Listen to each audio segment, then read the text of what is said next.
Penutupan pemerintah Federal Amerika Serikat atau shutdown yang telah berlangsung 2 pekan mulai menimbulkan dampak serius. Dalam konferensi pers di sela pertemuan tahunan Dana Moneter Internasional dan Bank Dunia di Washington, Rabu, 15 Oktober 2025, Menteri Keuangan AS Scott Bessent menggambarkan bahwa efek shutdown ini bukan lagi sebatas gangguan administratif, tapi juga mulai berdampak serius terhadap perekonomian AS.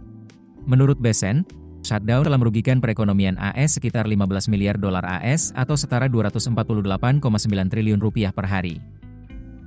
Kondisi itu terjadi akibat pelambatan aktivitas ekonomi dan bisnis selama shutdown berlangsung.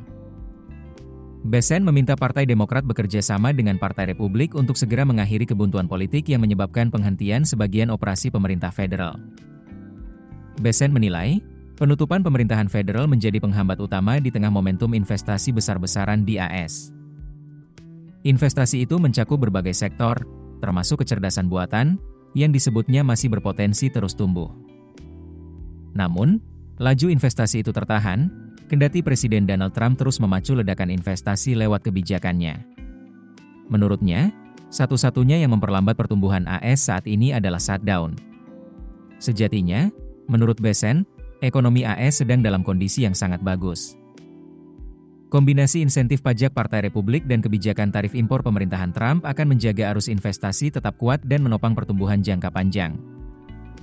Kondisi ini gambarkan seperti di masa akhir tahun 1800-an saat kereta api berkembang, atau seperti 1990-an ketika internet dan teknologi kantor mengalami lonjakan.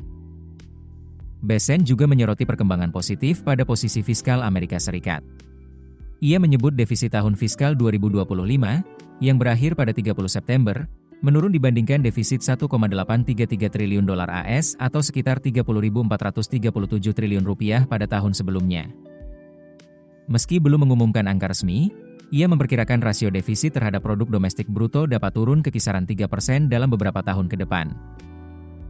Departemen Keuangan AS belum rilis laporan tahunan resmi, namun kantor anggaran Kongres memperkirakan defisit 2025 turun tipis menjadi 1,817 triliun dolar AS atau sekitar 30.162 triliun rupiah.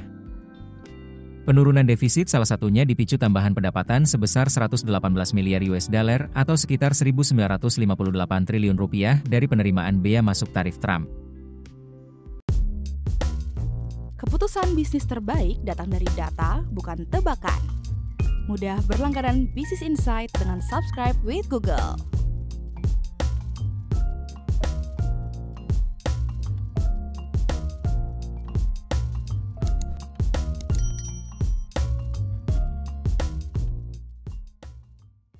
Download aplikasi Kontan sekarang di App Store atau Play Store.